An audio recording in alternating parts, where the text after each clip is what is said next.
You're listening to Garibaldi Red, a Nottingham Forest podcast brought to you by Nottinghamshire Live.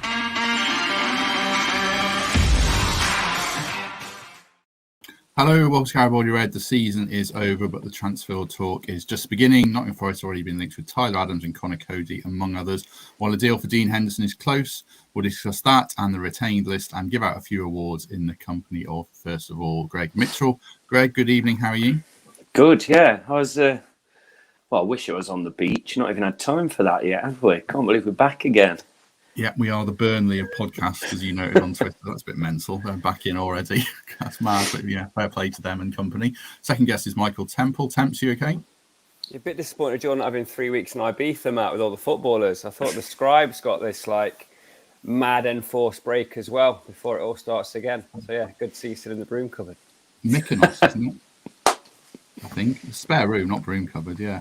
Final guest, talking of holidays and looking well, is a very bronze-looking Mikey Clark. How are you, Mikey? I'm all right, yeah. It is a tan. It's not dirt or strange lighting. It's a slight tan I've got. Yeah, I'm good, Matt. How are you? Yeah, fine, thanks. I didn't think it was dirt, by the way, just to make that clear.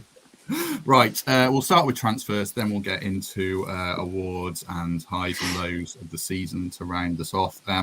Thanks for selling out the live shows, first of all. I should mention that. 2 live shows sold out back-to-back days this month, which is more than we ever imagined, especially the speed they sold out. So very grateful for that and look forward to seeing as many of you there as possible. Do come and say hello. We're all very approachable, apart from Temps. I promise. So come and see us on the night.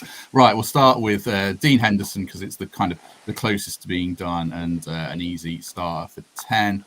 Greg, I assume you're very happy with it. Any reservations at all? He could have done better, or is it the perfect solution? No, it's the perfect solution. He's part of the squad. Everyone said at the start last season, it's this new team, nobody knows each other. Even Cooper came out with it, saying it after we obviously survived. So having that player that's not only just played, but been injured, could have gone home, didn't, stayed with the squad, clearly wanted to be around him and hopefully wants to be here. So let's hope it's as far down the line as we keep reading it is, because you just never know with these things, do you?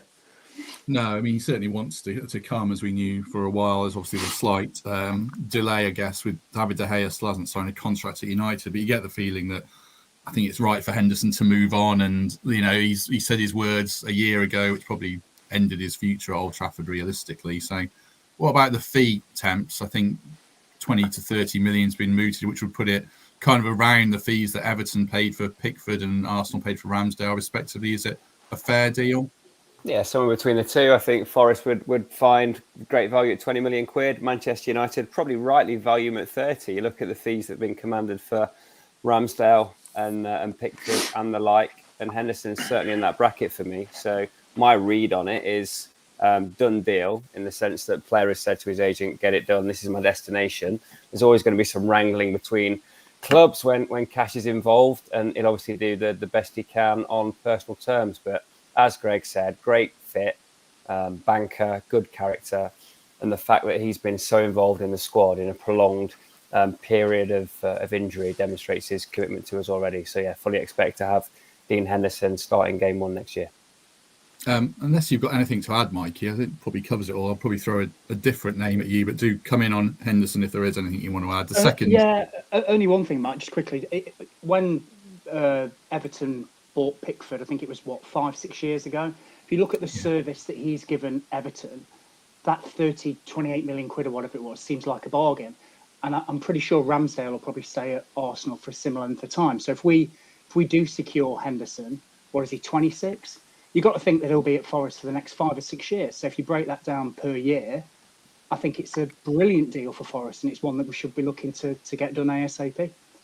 The second name that's been linked predominantly with Forest is Tyler Adams. Had a really good season at Leeds. I mean, I think he'd be a cracking signing. I feel like we need a defensive midfielder or an athletic midfielder who allows us to play a 4 or a 3. So that fits the bill for me. Mikey, any thoughts on that, if he fits the bill for you? Yeah, he does. I think I've seen more of him for America than I have for Leeds, weirdly enough. It's probably because my mate's American and watches him and sends me loads of videos. But he seems ideally suited. sits in front of the back four, is the engine room of that team. If you watch America, he's brilliant. And I think if you look how we set up and how we play, the debate rages around Freuler, whether he's going to be here or not, and what he gives to the team. But I think for me, Adams is probably an upgrade on that. A little bit younger, more athletic, very strong, very powerful. And having him just in front of the back four or back five would then release some of our more creative players in front of him. So I can fully understand why Forest are looking at him. Leeds going down, we might be able to get a good deal done there. So he's the type of player and the type of profile I think we should be looking at. I think we spoke about, rather than getting 15 or 20 signings, let's just go for 5 or 6 quality ones, and he would certainly fit that bill. Yeah, I think there's a few things that I like about him. I saw a stat earlier that he only played 24 Premier League games, but he made the 4th most tackles in the league. I think Leeds, with him in the team, conceded like 1.3 goals a game. Without him, it was 3. Obviously, there's other factors around that. They were on the slide, but I think, that sounds good. And the other thing I like, there was an interview during the World Cup when he was captaining America, and he spoke really well before that Iran game. And I think he's obviously got the character that Cooper looks for in a player. The only question, I suppose, Temps, is do we need another midfielder or not? Yeah, this is the tough bit of all of these debates. Like, as much as I like that player, his minutes are going to be at the expense of a Yatesy, maybe to a lesser extent a Danilo and Mangala, and that's why it's going to be really tough. If we are a team on the up and we're going to continue to achieve Greg Mitchell's league finishing positions, then these kind of decisions are going to have to be made on quite a regular basis. And I'm sure you'll mention, Conor, Coady, and 1 or 2 others in a few minutes' time. Every time we do this, great, it's an upgrade. But I'm emotionally attached to those players that I've mentioned there. And I'd hate for Yatesy to be considered a bench warmer, because I consider him to be on this journey with Forest and able to continue to grow into his role in that team and screen the back four in his way, which is a bit different to Tyler Adams. But yeah, clearly any kind of signing of that ilk is going to affect him. So yeah, that's why it's tough, isn't it, for Cooper, for the recruitment team. They're going to have to make decisions not just on who's going to come into this 11, but who's going to make way to give them the minutes. So yeah, I don't want to temper every name that you throw at us with that kind of caveat. But I think we got towards the back end of that season with a central midfield 3 that we were all really comfortable with. Of course, you want to improve it. Of course, you want more people to come into this team. But yeah, we have to be aware of what that means for some of the guys that we rate within the current squad. I think the plan is we'll do a full squad breakdown next week, because people are going to say, Shelby, Freuler, Kouyaté, and we'll get into those in the days to come. Which of the three, this is a harsh question, Greg, which of the 3 will be most at risk for you if a new midfielder came in out of Mangala, Yates and Danilo? Oh, gosh. I'll give you an out. Does it depend on the player who comes in? Yeah, what I will say is, the good thing is we can take the risk up until January, can't we? Is it the 25-man squads around that time, or it was this season? So we can see if it improves the squad, and then whoever hasn't, made the cut at that point, then this is such a cop-out answer. I'm sorry, but then you make the decision. If I was to say here and now, Danilo's only going one way; he's going up. So you keep playing him. Yatesy is just Forest through and through, isn't he? And every time he's written off, he just improves and he improves. So for me, the one in most danger, if one was to, it'd be Mangala. But he's by no means the one who's going to make way. One of them's going to have a superb start to the season, and then all this conversation's out the window. Yeah, I think I put the hard question to you. I should give an answer as well. I suppose probably Yates for me. But the thing about Yates is every time he's challenged, he kicks on and finds another level. And I think as we want the club to evolve, players like him are going to have to keep finding another step, like Joe Worrell, like Ryan Yates. So the challenge is there for them to do that. I agree about Danilo.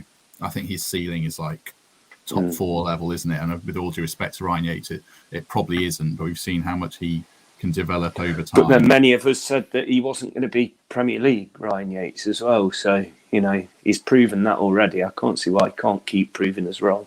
Those 3 might not be in danger. Like the depth and the resilience that you require to maintain form in this league means it's perhaps the fringe players, the Freulers, the Kouyatés that are probably more at risk. You can keep 4 players happy with suspension, with injury, with everything else. So yeah, hopefully this is raising the floor of the squad and making sure that when we do have an injury, a reason why we can't pick our gun 11, that the guys that come in are of that higher standard. So I hope it wouldn't affect either of those 3 to the extent that it might just nudge out a few fringe players who haven't quite hit the straps in the same manner. Yeah, it's a squad game. It's, you know, there were times last season where, and we debated it on here, where you looked at our bench and thought, we won't make all the subs today because there's just not the strength on it. So, you know, bringing somebody in like a Tyler Adams, especially when you're playing 2 games a week, and it's a more, in quote, normal season this season because there's no World Cup sort of impinging halfway through. So you're going to play a lot of games before that January window. So, you know, it's all about having options, isn't it? And with our injury record, blimey, we could have a separate podcast on that. You know, who's not to say Yatesy, Mangala or someone else breaks down, and then you're going to be wishing you'd assigned someone like Tyler Adams, without a doubt. Yeah, very true. I mean, obviously, you know, Yatesy missed a good chunk of the season, as we saw. So, obviously, the injury record dictated that practically everyone missed a chunk of the season. So, yeah, that's all very fair comment. The other name of interest today that broke, again from the Daily Mail, so we wait and see, you know, if any of these actually happen. Conor Coady, the Wolves defender who was on loan at Everton last year, they could have signed him for 4.5 million. They didn't. I read that was because they thought they could get him cheaper, but then obviously he was out of favour under Sean Dyche, so we don't know the full story. I suppose the same question to you, Greg. Do we need another centre half or not? Well, yeah, we do, because like we say, we want to push on, don't we? It's so hard, and it's, you know, I'd have the same team that got us up last year, and then you never know, we'd be in a right mess. But if we want to improve, you've just got to keep doing it. And these players have got long careers, all these players that are with us at the minute. But, you know, McKenna, long-term injury, he's really going to have to fight now pre-season to get back into that starting 11 or that squad. And if we're looking at defenders, then, you know, it's players like him who, it's a good thing. Competition's a good thing. He's going to have an incredible pre-season and be ready and fighting for that place that he deserves, and he missed out so much on, you know, at the end of last season. So I'd sign them all at the minute for that kind of quality. You know, I don't want 20 players, but if we're talking 5 or 6 players of these type of people that we're talking about, you sign them, because most of our players now have a price on them. You know, if we do have to sell one of those defenders, all right, maybe Cook's probably not got many years left just because of his age, but he's still a quality player. But if we are going to sign these kind of players, we will move some on and we'll sell them, or we'll get them in, you know, other lower Prem clubs or Champ clubs or something. So I think I am a bit attached to this squad, like I was last year's squad, but I don't think a lot about last year's now. So let's see what we're like this time next year. What do you think about Coady, Temps? Obviously, an England international, been in 2 tournament squads, brilliant in a back 3, playing in the middle, and obviously a really strong character. I think that's going to be a theme of the players Forest signed. Southgate obviously loves him. I'm sure Cooper would. But then he couldn't get in the Wolves team. He couldn't get in the Everton team. Maybe his best years have passed him. He'd probably have a point to prove. But what do you think about him as a player?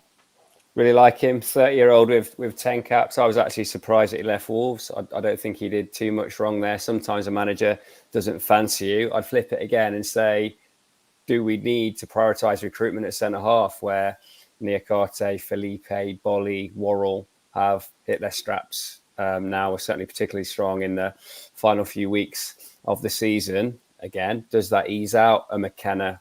Cook wasn't in the 25, but is this another means of raising the floor of the squad and making sure that when changes are needed, we've got the depth there? I've seen quite a bit of his content. He was really good at the major tournament behind the scenes, came across as a good fella, good team man. So yeah, I'd be happy to see Conor Coady come through the door, experienced at this level, inherently less risk in signing an English player that's been playing in the English Premier League. So I can entirely see the logic of it. My hunch is, with names like Tyler Adams and Conor Coady, it's silly season in journalistic terms, and every time they can see that the formula or the situation for an individual isn't particularly hot at their own club, it's very easy column inches to suggest where they might go. You'll see all manner of names of this ilk who have fallen out of favour elsewhere being linked with another club often with nothing more to it than a journalistic hunch or putting two and two together where someone's got a peg and someone's got a hole. So I think there's an element of silly season. Everybody that's employed writing match previews and match reports now has to be a breaker of transfer news to get those clicks and followers. And I just can't help but feel that there'll be a long list of players that will be linked for in the weeks ahead before that late window pressure leads to deals being closed. So I'm not reading too much into these kinds of names at this stage. I suppose Forest are the perfect fodder for that as well, aren't they? Because of all the signings last year, if you're a busy agent who wants to get a player's name out there in that mid bracket, anywhere in the bottom half of the Premier League, Forest are the club you're going to throw the attachment to. So it does make sense. Mikey, one point about the centre halves in general of interest is Worrell, McKenna, Cook, Felipe, and Bolly, I think, are all out of contracts in 12 months' time, which is an issue because we saw with Leicester carrying out a contract players is a recipe for disaster. So regardless, either you sign new players or you give existing players new contracts or sell them, it's going to be an area of movement this summer, isn't it? Yeah, I think so. And I was nodding along with what Temps was saying there. I think you just have to be a little bit cautious because there will be a lot of names that are thrown out. Most of them, like I said, it will just be agent talk and trying to get, interesting players. But I think centre-back really intrigues me because of how flexible we were in the second half of the season in particular. So we flicked between a back three and a back four, sometimes during games. So bringing in somebody like Conor Coady, who I appreciate what you're saying, Matt, been in the last couple of England squads, but he's very good in a three. We lost his place at Everton when they went to a four. They brought in Michael Keane and immediately became better. If you look at the record, almost twice. So I'm not sure about Coady. 4.5 million seems really cheap and worrying. For some reason, it gets alarm bells in my head. But I do think that centre-back is very much an area where you'll get a bit of movement this summer. Basically, on what you said, Matt, I think I'd expect Joe Worrell to be offered a new deal and hopefully to sign one.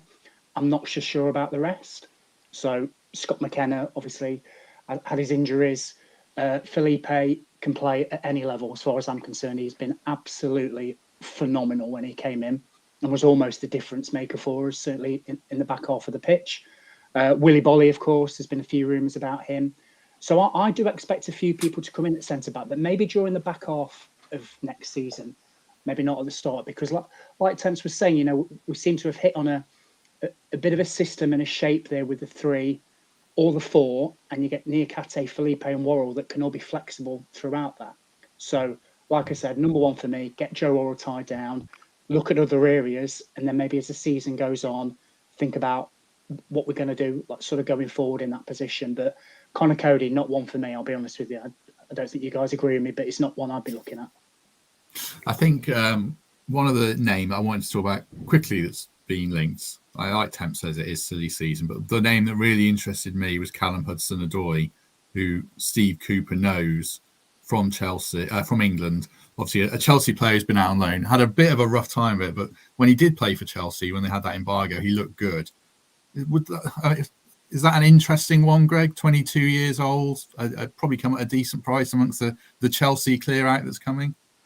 I was just smiling because I heard he was at the cricket the other day, did attempts and denied that one. Apparently not. Yeah, definitely. He's another player. He's a Steve Cooper man, isn't he? And every time a player that seems to be a Steve Cooper fit is mentioned, it fills me with a little bit more calmness that we're not going to go ultimate silly season.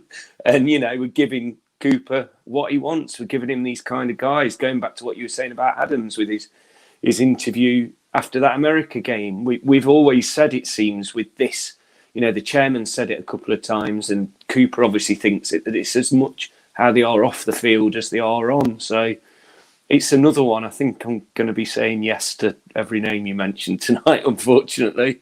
But yeah, I'd be all for it. It's from a quality squad, a quality setup. Not had the chances as much, but it'd be great for us, and we could get the best out of him, which has been proven many times. Morgan Gibbs-White wasn't good enough for the Premier League, according to every single Wolves fan I spoke to. So it could be another one that we change the path of his career. Is that the kind of age and type of profile temps that you would like to see? Gordon in the comments mentions Reece Nelson, that kind of 23 to 26-year-old player of potential who isn't in the the top 6 side for a reason because the depth of the squad's there, but maybe we could polish up amongst our hopefully 5 or 6 really good signings this summer.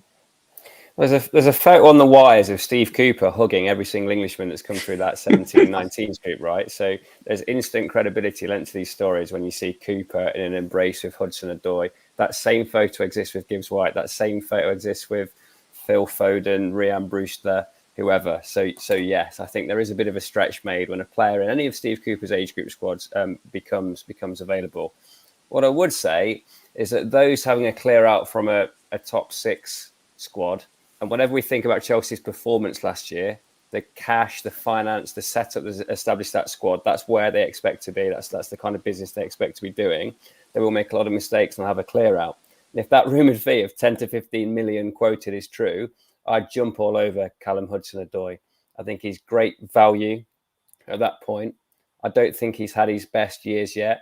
He's certainly never been anywhere near a Premier League squad where he expects to start every week. And as Greg said, with that kind of arm around the shoulder manner that Steve Cooper has, the way he gets the best out of young players, I think it would be potentially a very, very good fit. I'm not saying it's a credible rumour. I don't think there's anything more in that than a leap at this stage. But I can see the sense in that one. And I'd always be far more excited about signing a high prospect Englishman of age, 21, 22, 23, than someone like Coady, who's done the rounds and he's just looking for a club. Hudson-Odoi's got a point to prove. He himself thinks he should be in that kind of company we've mentioned before. It's a signing that I definitely welcome. Yeah, I mean, this player's a little bit older, but also Ruben Loftus-Cheek from Chelsea, I think, would be a great signing as an athletic midfield player. I mean, just going around the room, Mikey, starting with you, 2 questions in one. Firstly, how many signings do we need? And what area do we most need to strengthen? You can't say goalie or left back because they're a bit too obvious. We need 30 so we can keep singing that song, obviously. No, realistically, probably need, I would say, 6 to 8 quality signings. Just going back to Hudson-Odoi there quickly, you have to remember as well, with Jesse Lingard leaving, Dennis probably going, I would have thought, there's a void on those wings cutting in, those inside 4 positions. And also you've got to remember that Danilo, Williams, and I think Brennan Johnson are all old enough to get registered now. So before they didn't count in the 25, did they? So now they do. So we have to be really, really careful about stockpiling players. I know we've done it in the past, but now we just can't do it. And now's the time to look for absolute quality rather than quantity. So I think, in answer to your question, Matt, I would say 6 to 8, maybe 10, depending on how many go out the door. What was the second part of the question? I forgot. Which area of the pitch? Of course. So I mentioned the inside forward positions. So obviously a gap where Lingard and Dennis and even Gibbs White operating off that left. Some competition for Brennan. I would say get the goalkeeper situation sorted, and then maybe somebody create either a powerhouse in midfield or somebody creative, just to take the pressure off Gibbs White a little bit. Because when he's not playing and not in the team, we look a totally different outfit. Let's be honest. Those couple of games that he missed, I don't think we did much. So just somebody, whether it's Danilo gets a bit of free space and we bring in somebody like a Tyler Adams, and then you just free Danilo up. I'm not sure. So inside forwards, goalkeeper, and someone in the centre of the park. And I know people might say to striker, and we might talk about Chris Wood, but I haven't written him off just yet. So yeah, they're the 3 for me. We'll come on to Chris Wood next week, I think. We'll do the whole squad next week. Greg, same question. How many signings would you like to see at this stage? I don't know how many are going. And what area of the pitch needs most strengthening for you? How many I'd like to see is, I'd say 6. I think we'll see double figures. I just think the history of what we do and how we do it already, we're going to see 10 signings. And I'd just like us to concentrate on players for away games. that like you say, that big powerhouse in midfield, or someone that can just hold it a bit further up the pitch at an away game, put pressure off the back. 5 or what have you. And always, someone to protect Gibbs White as well, because, he gets injured. Who's stepping up and making that critical position there? So I think a competition in that space as well. Simple one for me. Temps? Hardest job first. How are we going to offload the players that are of no use to us anymore and have lost considerable value? If we can offload the players we want to offload, you could easily see 12 plus signings here, just out of necessity. If they bite on that clear out, I'll take Mikey on a little bit on Chris Wood. So I'm basing this on the football I've seen from him. Not impactful enough. No, he came in a little bit cold, had that little run in the side. For me, his best performance was off the bench when he made a 20-25 minute impact sub and was far more physical, won his duels and looked a little bit more mobile. Scored goal of the season, but that was for the 19 passes before it rather than the finish at the back stick. So I would say I'm prioritising a left back and a number 9. Left back because I think the Loddy deal looks pretty tough at this moment in time. And there's a bit of chat ongoing about Forest trying to find an agreement. I think he'll have other options. And the relative weakness that we saw during those periods that Taiwo was absent suggests to me that should be an absolute priority. So 9 and 3 is what I'd be doing the heavy lifting on at this stage. I think on reflection, I probably misworded the question because it probably should have been net spend really, because we like Tempsters. We don't know how many we're going to get out. We don't know what FFP. So maybe if we spend another 50 million or something, that's still a big ask of the owner. Net spend, because obviously Dean Henderson's going to cost 25 for argument's sake. So like Temp says, the kind of level of business we can do shipping players out is essential. I would agree with Greg. A powerful central midfielder or a Tyler Adams type who can anchor a midfield and let us dictate play to some degree is going to be important, because we can't realistically have 20% possession next season, much as we loved it and laughed at it a little bit as it worked. But I think we do need to raise that by 10%. People saying Scarpa in the comments, will discuss him more next season. Just quickly, I'll throw this one to Mikey. What have you made of Scarpa? We'll talk about him more next week, so I'll get the other lads on him. But everyone wants to talk about him. For me, people, he's been a bit up and down for me. I started really well, but then he faded understandably after maybe the adrenaline wore off. I don't know, but what do you think about him? Yeah, it's a weird one. I've not really seen that much of him because, like I said, he started really well, came with a big reputation. He was Brazil's player of the season one season, wasn't he? So he's obviously got quality on the ball. And I remember his first couple of games and some of the passes that he did, 50-odd pass out wide right. And I thought, blimey, we've got a bit of a player here. And against then Blackpool. It was against Blackpool, yeah. And then he sort of disappeared a little bit. And it did coincide with a few players coming back from injury. And he sort of slipped down the pecking order. I know he picked up a few injuries himself. So I'm not really usually one for sitting on the fence, but I don't know whether I've really seen enough of him to know, first off, his best position. So, does he play in behind the front man? Is he picking the ball off the centre-backs and pinging it 50 yards?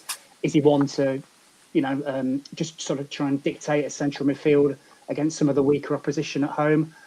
I'm not sure. I'm not really sure what he gives you, but that's not to say that he can't be useful.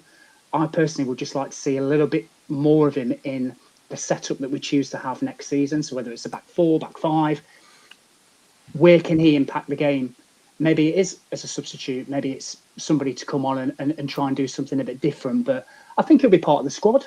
I just don't necessarily see him starting unless he rips up pre-season, which is, pre-season is going to be really big for some of these players. Scarpa's absolutely one of them. And I still go, I'm not writing Chris Wood off yet. If he has a good pre-season, proves his worth, I don't think he'll start the season because they'll play Taiwo up front. But he's one that, he's been around the league. He's seen it. He's done it. He's got the T-shirt. So, he's not 36, 37. He's early 30s. He's a big lad. He'd not played any football at Newcastle. So, he came in a bit cold. He looked it. And, he played left wing off the time. So, not writing Chris Wood off, not writing Scarpa off. But to go to your question, Matt, I just don't know. I don't know where he fits in the side. But that's probably because I've not really seen enough of him. Yeah, I think you're right. I think we need to see more of him to judge. He's obviously a very talented, very good footballer.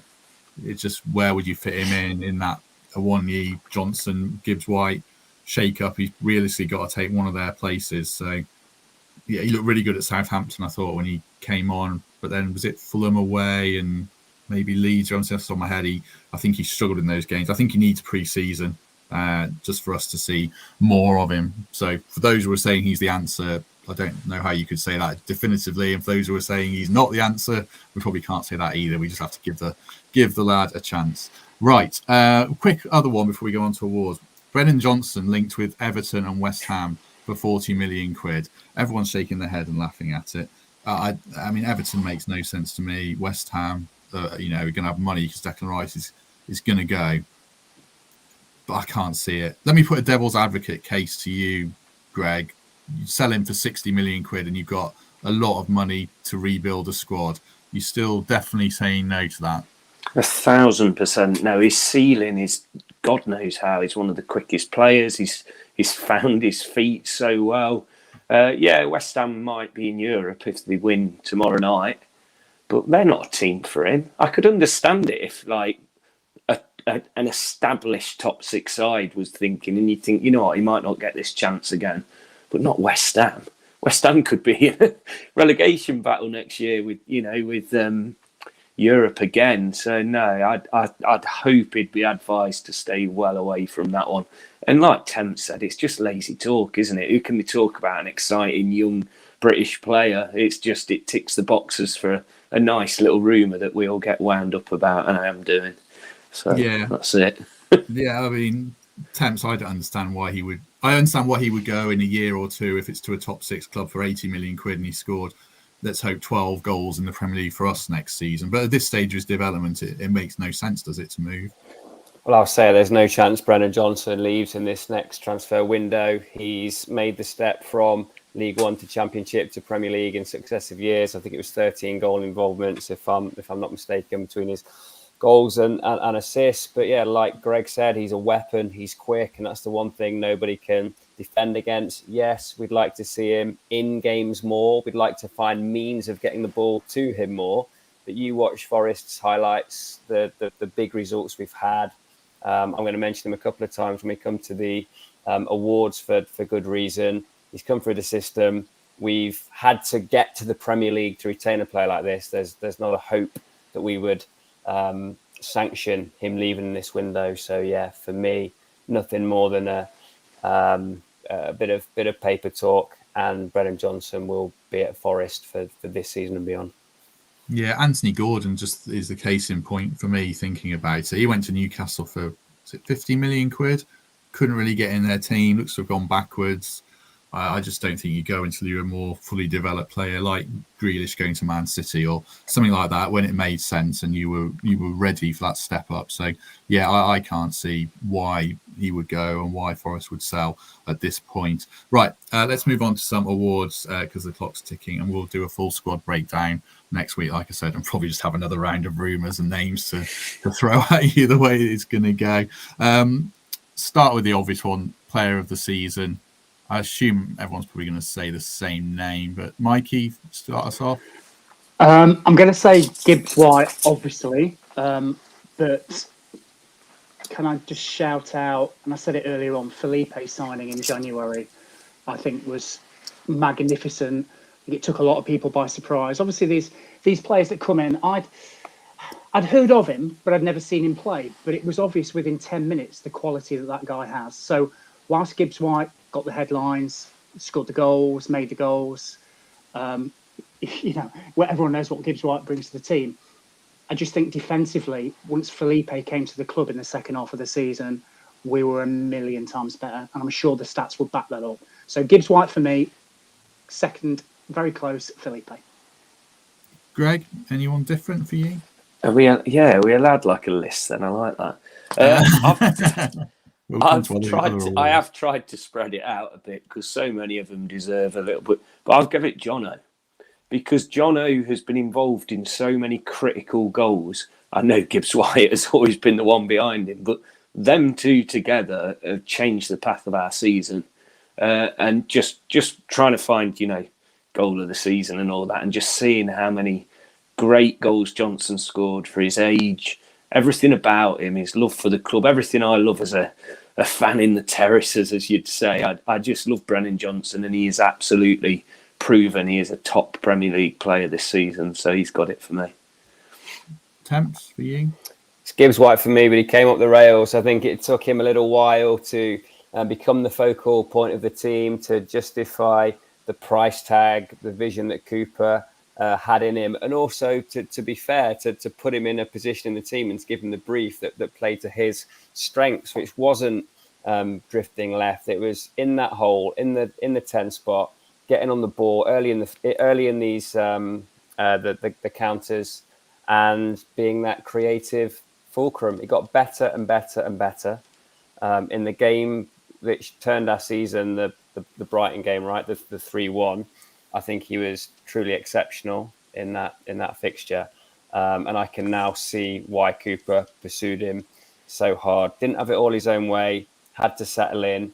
Brennan, for me, for probably 60% of the season, was cruising towards this award. But yeah, for me, player of the season is Morgan Gibbs White. Yeah, same for me. Gibbs White, followed by Johnson, followed by Felipe, which sort of leads us into the next one in terms of best signing. So if by default, it's really Morgan Gibbs White if he's won your Player of the Year award. So you can't say Morgan Gibbs White. Second best signing, I guess it would be. Temps? Well, I've gone Danilo, because when he first arrived, he'd been touted, has he been mentioned around some big European clubs, but no one took the plunge.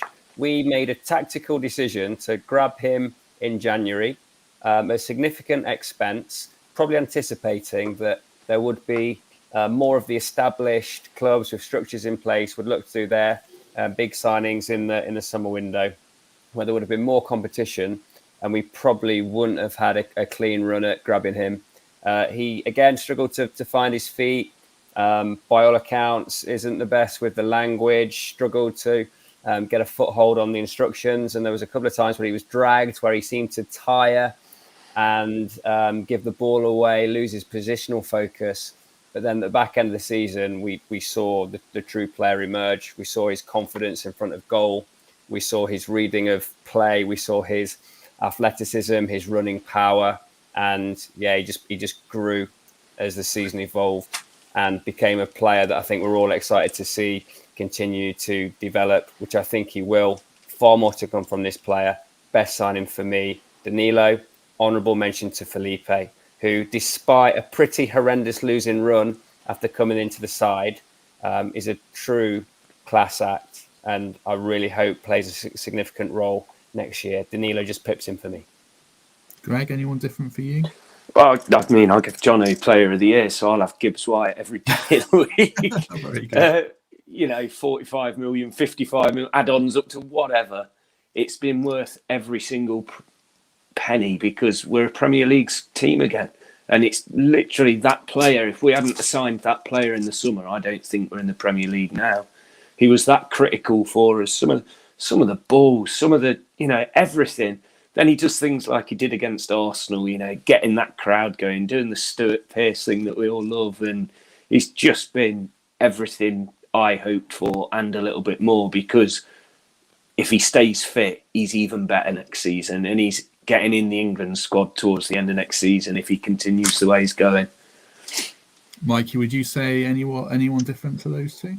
Yeah, I would. So obviously we spoke about Felipe, but he was only here half a season, but what an impact he had. So I'm going to go with, so weighing up two. So obviously Taiwo, who we bought right at the start. I think he may have been our first signing. Look how crucial he was during the run-in. But obviously he was out some of the season. So I'm going to pick somebody that we got on a free who was magnificent. So I'm going to go with Serge Aurier at right back. I think our Tottenham friend Matt warned us about Aurier, didn't he? Saying he was reckless. I think he warned us after 37 games. He did. I just haven't seen it. I think he's been absolutely wonderful. If somebody can name me a better free signing than him in recent years at Forest, please do in the comments, because I'm struggling to think of one. He's been magnificent. So whether it's at right back or right wing back on a free transfer, that's a hell of a business, and I'm really glad that he's taken up the option to stay for another season. I would say short term Felipe, because I thought he made a big difference in January. I don't think we'd have stayed up without him. Longer term, I would say Danilo, because of the investment was relatively low. And if Forest get it right and he gets it right, we should sell him for a shed load of money. And he can set up another 2 or 3 signings that help progress the club. He's just going to be a star. I think he's better and different than I thought he was going to be. So I think that's a brilliant business. I know Forest made so many signings, there were going to be some real misses there, but he was a big hit. So talking of misses, I didn't have a worst signing, but I know the media are going to put it down as Lingard. So I just wanted to talk about Lingard quickly and just the general players who were released. Temps, I'll come to you because you said something interesting that stuck with me about Lingard.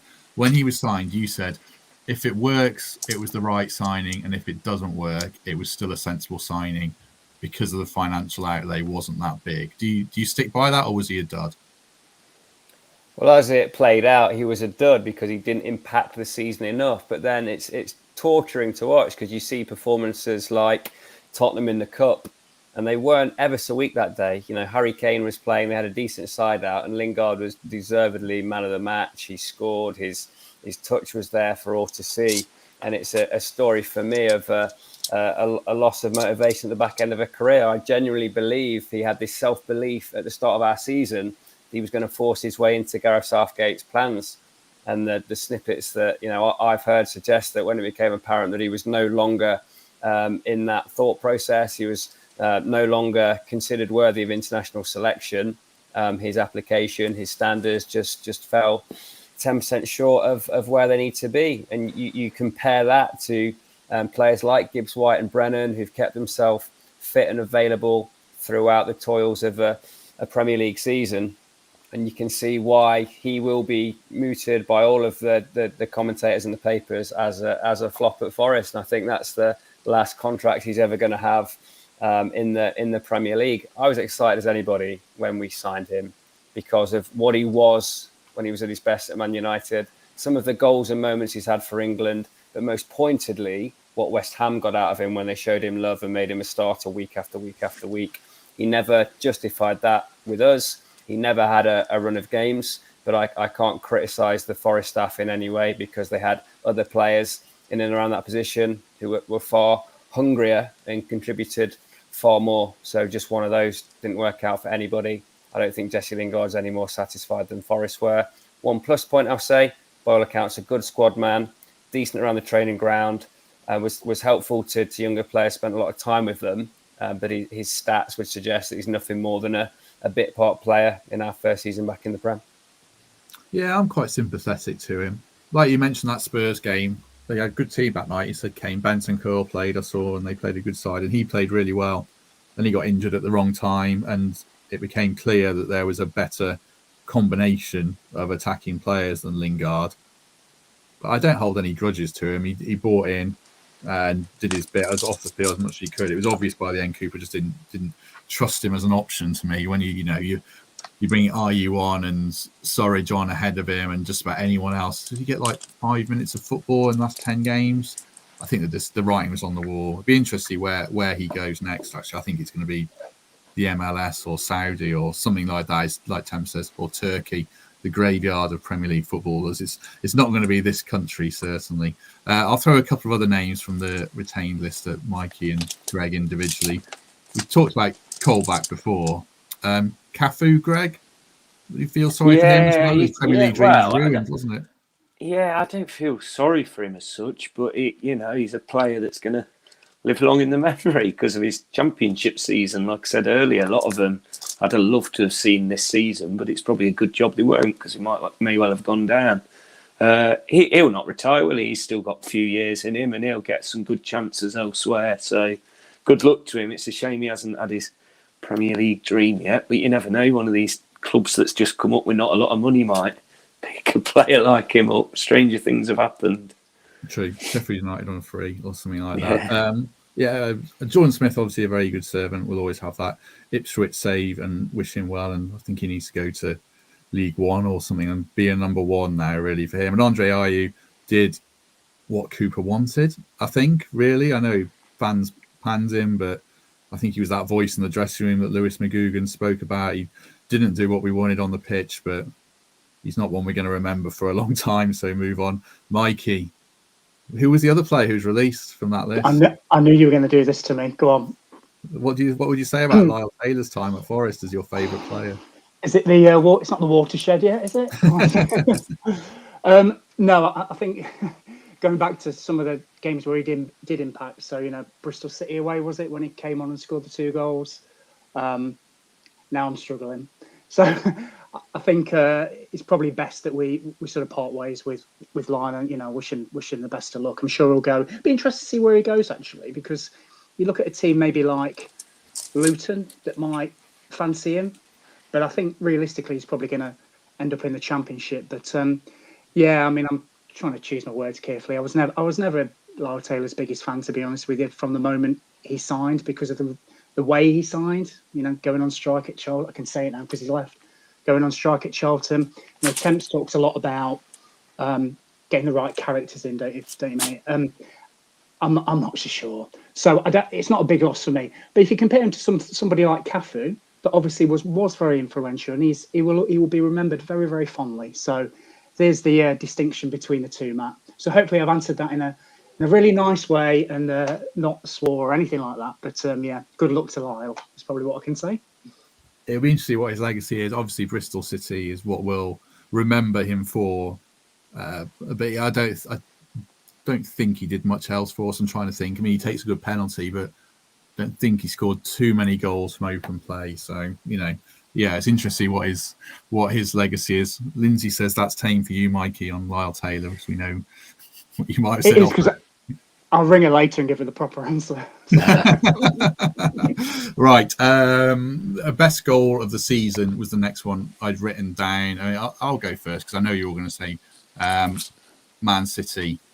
It was Man City, wasn't it? So I can't really. I was going to try and put a different case. There's one other goal which I'll come to, but we were the last team to take a point off Man City in the Premier League, and it was how that wasn't in the reckoning for goal of the season on Match of the Day was just ridiculous, really. Anyone else? I've gone elsewhere on that one, mate. Yeah, I've gone elsewhere on that. I've gone Brennan v Leeds. I just think that finish on the volley, the way he checked back out of traffic to find that space, and it wasn't it? It was an impactful moment. It was plus 2 points from that action. So yeah, I'll make a case for Brennan v Leeds. Does anyone else want to make a case for any other goal? I'd got 3 there that weren't that one, actually, because I knew it was good. I'm saying Danilo v Southampton because of Gibbs White. I've never seen a setup of a goal like that before. It was incredible, and I genuinely think he meant it. And every time I see Danilo's celebration, I love it. So I was just watching that a few times on YouTube before coming on here. And then both of Johnson's goals against Leicester, just because it's hilarious to mention them every so often. I thought they were great. And, Gibbs White setting up on the outside of the boot like he did, I think, for the second one, and just putting the game to bed and starting to make them worry what's going to happen. And it did. So, I'm still saying Danilo against Southampton. Mikey, any different shouts? Brennan's like temps, but the only other one to shout out is Taiwo's against West Ham, our first goal back in the Premier League. Yeah. Yes, he shinned it in, but we've been waiting 23 years for that. So I think that's worth shouting out. Yes, certainly is. Fair enough. So the best moment of the season was one that I'll go first on that, because it is that Danilo goal v Southampton. I watched it at home, unfortunately, but I love Colin Frayne's commentary, but if people watch it on Sky, Seb Hutchinson's commentary when Danilo scores, he goes, Danilo! And that it reflected the release of emotion, because that game was so massive. I think that was the most nerve-wracking game of the season.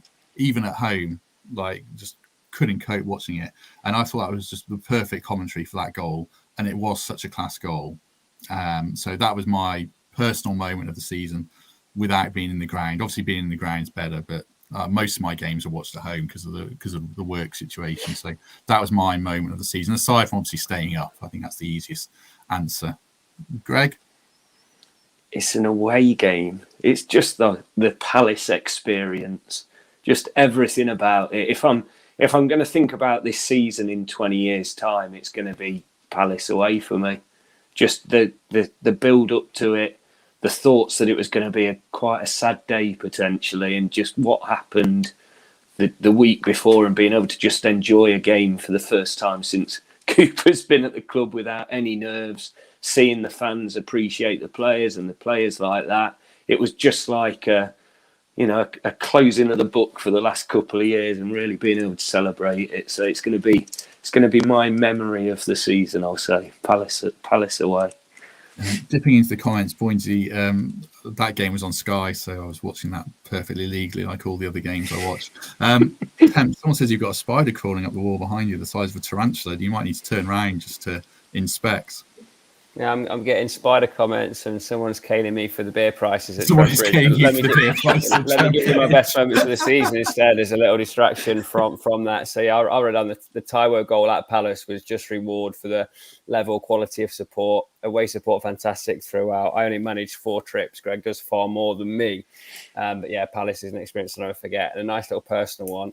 After the Arsenal game in Bombay, Scotty McKenna was in there. He hadn't been involved in the game, but he was so happy that he bought a round for 60 people in that restaurant at that time. So yeah, 60 cobras on Scott McKenna was another moment that made me smile. But yeah, what a day, Palace on the road. Yeah, well done, Scott McKenna. Is £5.90 a pint really expensive? I think that's what you pay these days, isn't it? I think it is about that in my local. So there you go. Talberto's in constant commenting on the beer price at Trent Bridge. I think it's good value, and it's always a great night at Trent Bridge. You just want a ticket. I've got a membership, mate. Don't worry. That's how I'm in anyway. My key moment of the season for you? So I've got 2, and it's the 2 times I've been nervous this season. So one was obviously last 5 minutes against Arsenal, because you knew it was one whistle away from staying up. Although I never really felt they were going to score, but obviously just because of the situation, you get nervous. But I'm going to choose when we beat Liverpool for numerous reasons. One, because we're on a terrible run, bottom of the league, live on BT. I was at the ground, but I think all the country thought we were going to get beat. And then that injury time, if anybody ever watches that game back, the save from Dean Henderson in injury time is everything you need to know about that keeper and why we should buy in the season. So for me, the injury time, the way we saw out that game, the brilliant save from Henderson, and the final whistle and the scenes of elation, that, you know what, we can be a top 4 team at home. They were in the Champions League final last season, or season before. We've just come up from the Championship and we were bottom of the league, and we turned them over. And I remember walking away from the ground thinking, we're here now. This is it. This is the start of the season. So that will live long in the memory for me. So I'll go for that one. This isn't an award. It's not one you want to win. But the flip side of best moment is the worst or lowest moment of the season, where things looked really bleak, or the rock bottom for you. In fact, Mikey, you kick us off with that one if you noted anything down. Yeah, I think most people will probably go for getting stuffed at Leicester, and then obviously the ramifications that people thinking that Cooper might go. But I'm going to go for that Man City defeat away, 6-0. Now, choose my words here. I expected to lose the game, but I expected us to put up more of a fight there. And I saw things that game that I didn't like watching. And it was repeated when we went away to Man U, repeated when we lost 5 at Arsenal. So, players running parallel with people, not putting in tackles. I think it was Loddy's debut. He had a nightmare. And I think we played Coady at centre-back. Haaland got 3 in the first 20 minutes. It was just horrible. So I remember at the end of that game thinking, welcome to the Premier League, of course, but could we have set up differently? Could we have done something? I can't remember a tackle we put in. So that game really rankled with me. And it was good to see us kind of get that out of our system. So, the performance in the last few away games at Chelsea and at Palace, night and day compared to what I saw that day. But it is Man City, and every team gets stuff there. I just didn't like it to be us, to be honest. But that's the lowest point for me, I think. What about you, Greg? Oh, yeah. I almost don't want to give them credit for this lowest point, because their fans can be quite insufferable, and they're one of the first games I'm... He's gone. He's always gone. We'll come back to him. Temps, take it over and we'll go back to the Leicester fans have yanked his Wi-Fi. Losing 1-0 at Wolves for me. The playtime tweet and the ensuing riposte from the Wolves media team. It wasn't a penalty, was it? I think that was a debate we had at the time. It just felt really unjust. And I think that was one of a handful of games this year when I thought we were the better side and lost. There's plenty of hidings we've had from better, more established teams. Man City's been mentioned, Arsenal away, obviously, but losing 1-0 at Wolves really galled me because I thought the performance on that day warranted far more, and it felt unjust. And we compounded that with a rather daft tweet before a ball had been kicked. Yeah, I forgot that tweet. That was a low point. That was, lessons learned across the season for all of us, I think. He's back. That was good timing. 55 minutes. That's 5 minutes longer than normal. Can I continue my rant? Please do. I didn't want to give him the satisfaction, but it just hurt that much. That 95th minute loss to Brentford, and the way some of their fans were after, and even in the pub calling Cooper a cheat, which I still do not get. It's from back when he was at Swansea or something. Just disliked that. I mean, I saw Forest fans crying after that defeat who just thought that was it, to lose in the way we did after being in such a comfortable position in 81st, 82nd minute. It was crushing. It was one of them where I think that's why it hurt so much, because I didn't think it was coming. And when it did, and when you saw how the rest of the season may well go after that, it was crushing. And I think a lot of fans would have been forgiven for walking out the stadium thinking that was our chance. We needed to stay up. So not one I want to relive, but one I'm looking forward to getting one back on them next year, maybe twice. Just flicking through the comments, I don't think anyone said mine, but West Ham away's got a shout, Bournemouth at home and Fulham at home, that kind of back-to-back one. A few people saying that. I thought Leeds away was probably my low point. The way we played after going in front, that 70 minutes was just pretty pathetic. I thought the performance on that night, and that was where I most thought we were going down probably. I think that was around the time Cooper got the dreaded vote of confidence. That wasn't really a vote of confidence, but they stuck with him in the end. So yeah, I think that was a grim performance. Seeing Bolly and McKenna going off at Fulham, that was a low point. That was when you think your number might be up as well.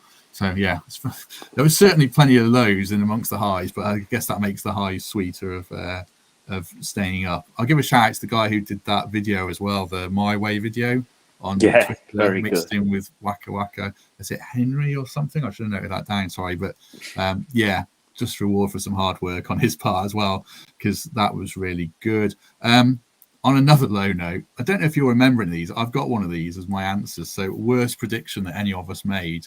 Don't dig out other people. I'm thinking of yourself, really. But is there something you said that sticks with you that turned out to be rubbish? Because I've got one. But has anyone noted anything down for this? Well, I mean, obviously. This is the Greg Mitchell Award, isn't it? This has got to be the Greg Mitchell Award, this one. Take it away, Greg. Well, I'm can we talk about last season's predictions? I may have said that we might get some European football this year. I was on the wave of, I think we'd just beat Liverpool, but it was a bad prediction, but who knows next season. I've also got a good one for if we have that. What was your good one then? Well, I never once said we'd go down, and I stuck with it even on the overlap, even when every single person out there who didn't follow Forest was saying we were going down. I just never truly believed it. So I'll take that win all the way to next season. I remember my worst. I remember saying on an episode that Prutz was on that there's no way we'll get relegated with a midfield of Shelvey, Freuler and Yates after Shelvey had played one game and looked really good. And Prutz nodded along, so he can't get out of it either. But yeah, actually Shelvey was the worst signing we made, really worse than Lingard.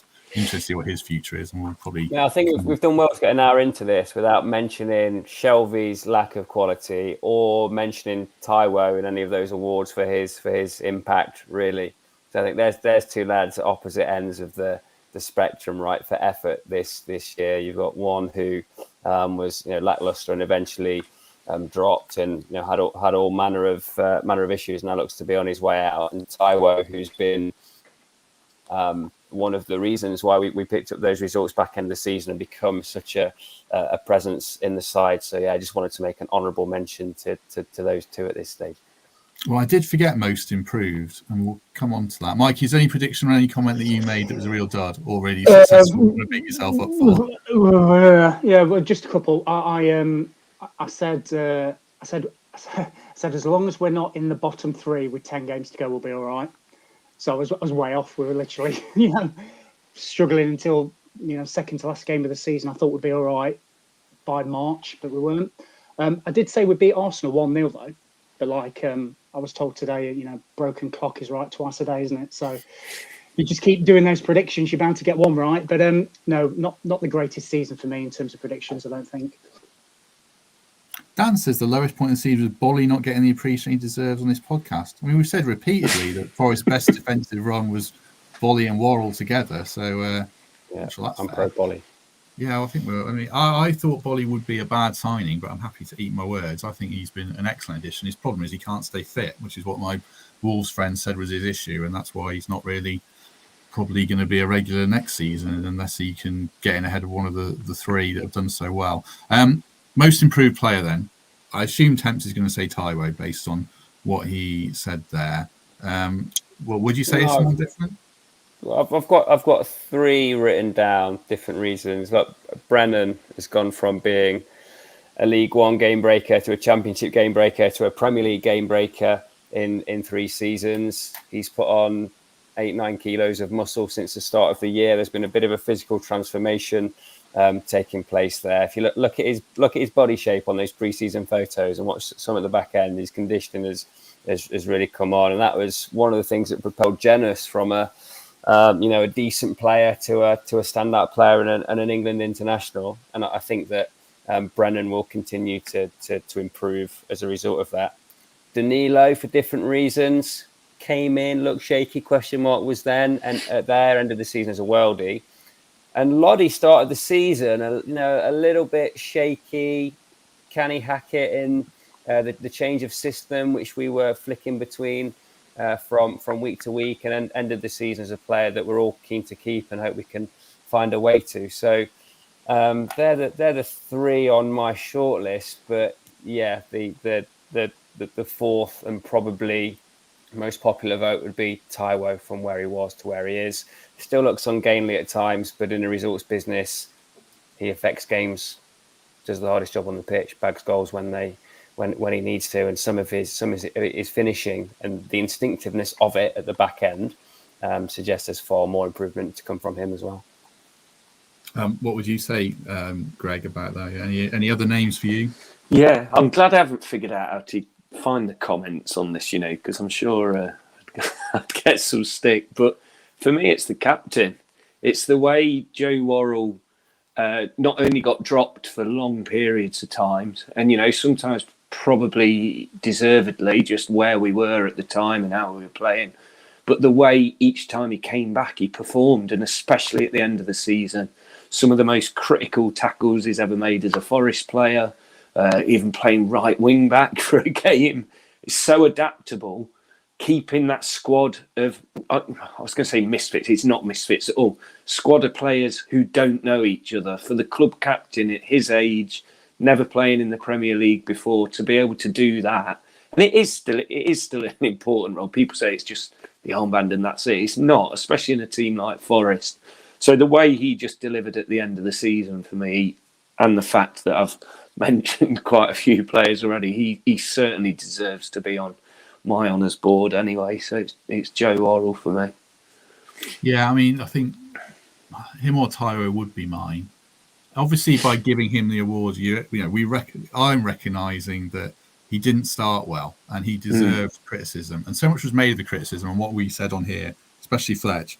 And I think my issue with the criticism is players deserve criticism and Joe deserved criticism. But I think if you wear the shirt in the way he does in terms of pride, I think that commands a certain amount of respect in the criticism that's given to a player. And some of it went overboard for me. And the way you go about talking about a player's performance can be measured and still be critical. And Joe had some poor games. Spurs away springs to mind, and a few early on. But I think he proved himself over the course of the season. And I said a while ago he should model himself on like I think I might say Conor Coady, ironically, but Tyrone Mings sprung to mind as a player who can go from the Championship and eventually get, international recognition. And that looks a long way off for Joe, and people laugh at that, which is fine. But I think he's proven himself that he can cut it in the Premier League. And I hope, like Ryan Yates, he keeps kicking on another gear. And Yates deserves a mention as well for the way he's gone about this season, certainly in his own adversity as well, coming back and finishing the season really well. Mike, have we all stolen your thunder there? Sorry, is there any other names or we'll say? I had three, and you've just spoke about two. So Joe Worrell, Greg summed it up brilliantly. Can't add to that. Spot on, Greg. I think what you were saying about Ryan Yates, Matt, this is a lad that has worked his way up. He's been League 2 on loan, League 1 on loan, Championship, one of the midfielders of the season, and is now an established Premier League midfielder for me, and almost the heartbeat of the team. So he's improved throughout the season, coming back from, a period out. He was integral in our running. So big shout out to Yates. But I'm going to give it Loddy. I think we've all read what he's put on social media, and the fact changing countries and leaving his little baby behind, with his other half. I think his debut was at Man City in the game I mentioned earlier, and he frightened me to death. And I wondered what we'd signed. And then I watched him closely for the next couple of games, and every cross he put into the box went high or wide. And I thought, what have we done here? But as the season went on, he improved immeasurably, settled down, became accustomed to his surroundings, and it showed with his performances on the pitch. And I just thought, if you look at his first couple of games and compare him to the way he ended the season, it's like night and day. So I'm going to go for Loddy.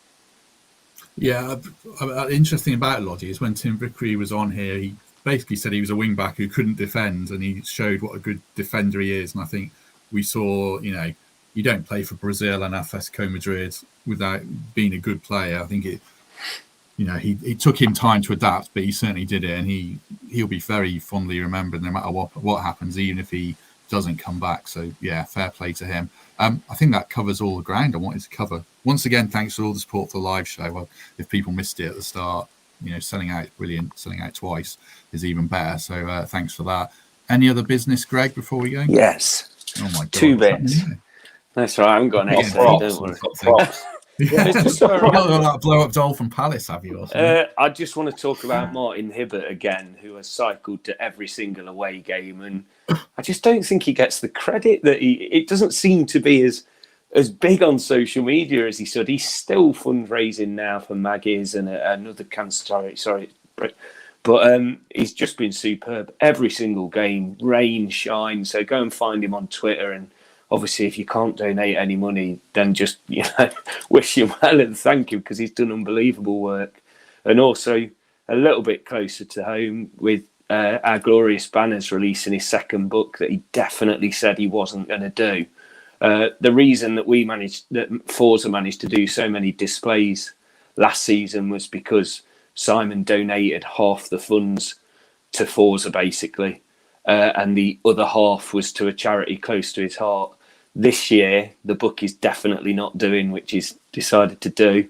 The Difficult second album, he's again said he's going to give Forza a chunk of money, which is going to help us massively if we decide to do some displays next season. And he's also donating the rest, which is going to be thousands of pounds. He doesn't make a penny out of this book, to the PDSA, a charity really close to his heart. So if you haven't bought it yet and you're in a position to be able to buy it, just go and find Our Glorious Banners on all social media and go and buy it, because I've had a sneak peek and it's even better than last season's. Yeah, Simon's going to be on here in a couple of weeks. I think it was Greg's suggestion that he comes on. So, yeah, he'll be on 2 weeks' time, probably, talking us through the book and some of the photos again, just like last season. So, yeah, great cause and great book as well. Temps, anything you want to add? Echo Greg's shout about the charitable causes. Wildcard award for me, businessman of the season, has to go to Harry Arter. Anybody that is so far from being a Premier League player that can negotiate an automatic 2-year extension off the back of a promotion which he played no part in deserves a perverse round of applause for feathering his own nest, as footballers are prone to do. That is an unbelievable negotiation. We're presuming it was a 2-year extension. He's still on the retain list for this year. We're not going to see him on there for a third year, are we? I just think it's absolutely extraordinary. In amongst that, he's had a period on loan at a non-league football club. He'll be on under the cosh in 5-6 years' time, laughing about this story, and we'll still be crying about it. It's not necessarily his fault, but it's a set of circumstances that just hints at some of the madness that goes on in all football clubs, not just ours. I'll say it again, Harry Arter is still registered and paid by Nottingham Forest. Yeah, I'm not sure if it was a 1 year or 2 year contract extension, because I'm not sure when his original was up. But yeah, whoever's Harry Arter's agent is, and he needs more clients, put it that way. Mikey, any other business for you? Yeah, just a couple of quick things. So there is a charity game at Ilkeston Town on Sunday, 1 o'clock. It's free to get in. It's for a men's mental health charity called Blokes. I think Ryan Yates is the ambassador for it, or one of the ambassadors. So if you want a football fix, get yourself down there. It's going to be good weather. So that's 1 o'clock on Sunday. I think they're doing a raffle and everything from some stuff from the art of football afterwards. So you could win some stuff as well. So you're looking for something for you and the kids to do, get down there. And just lastly, just the live shows. So you touched on it, Matt. I think it's amazing that we've kind of sold out two back to back. We did one in December when it was freezing cold to anybody that went. There was about 100 people there. It was great, but this one's going to be warm. It's going to be full. The panel's great. Fletch, McGugan, Birtle. So I'm just really looking forward to that in a couple of weeks' time. Yeah, definitely. It's going to be really good. Now we're putting on barbecue each night as well. I forgot to say that. So, get your dinner there as well. Yeah. A great venue, and we're glad to be teaming up with them again. So, I wonder how many more tickets we could have sold. But there might be some more that go on sale. That's the thing I was going to say. There might be a few more that go on sale closer to the night. So if that does happen, then I'll put that out on Twitter and maybe put a notice on the YouTube channel or something. So if you haven't got one, keep an eye out. There might be a few more certainly before the evening on the 21st and the 22nd. Right, I'm waffling as normal. Thanks to everyone who's watched along, commented as ever. Do like, subscribe, spread the word, give us a good review, tell your mates about it, etc., etc. All the good comments are always very much appreciated. Greg, thank you very much. No, cheers. Enjoyed it, Matt. Cheers. Yes, enjoyed it very much as ever. Temps, thank you. Cheers, fellas. Mikey, thank you very much. Cheers. The Lindsay's away, the wife's away, so it would just be me watching TV. So I'm happy to do these in the evening, anytime, Matt. Good. We'll probably do one this time next week, as I said, breaking down the squad and the next batch of transfer rumours. So do join us this time next week, or maybe on Monday night as normal is probably the plan, or Monday during the daytime. So yeah, thanks very much, everyone. Have a good week, and we shall see